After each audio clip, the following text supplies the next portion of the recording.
Hello guys, আসসালামু আলাইকুম। আজকে যাব ঢাকা বিশ্ববিদ্যালয়ে যাব, তাই আপনাদেরকে নিয়ে যাচ্ছি, চলেন আমাদের সাথে।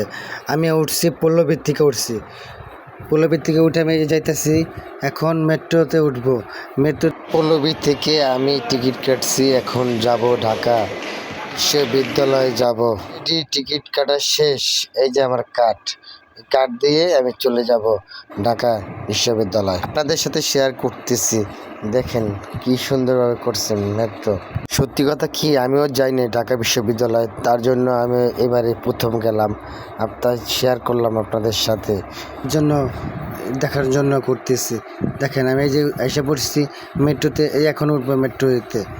বেশি সময় লাগবে না, সর্বোচ্চ 15 মিনিটের মতো লাগে যাইতে ঢাকা বিশ্ববিদ্যালয় কলেজে। যেটা আছে ম্যাপ দিয়ে দেখতে পারবেন আপনি কোন কোন জায়গায় যেতেছেন, আর তারপরে কোন স্ট্যান্ড হবে তাই বলে দিবে আপনাদেরকে। হ্যাঁ দেখেন, আমি এই যে এখন ওই পাশেটা আসছে, এই যে আমি চলে আসছি মেট্রোতে থেকে ঢাকা বিশ্ববিদ্যালয়ে এসে পড়েছি। হ্যাঁ দেখেন, আমি ঢাকা বিশ্ববিদ্যালয়ে এসে পড়েছি, এখন আমি নিচে নামছি, নিচে লেখা আছে ঢাকা বিশ্ববিদ্যালয়।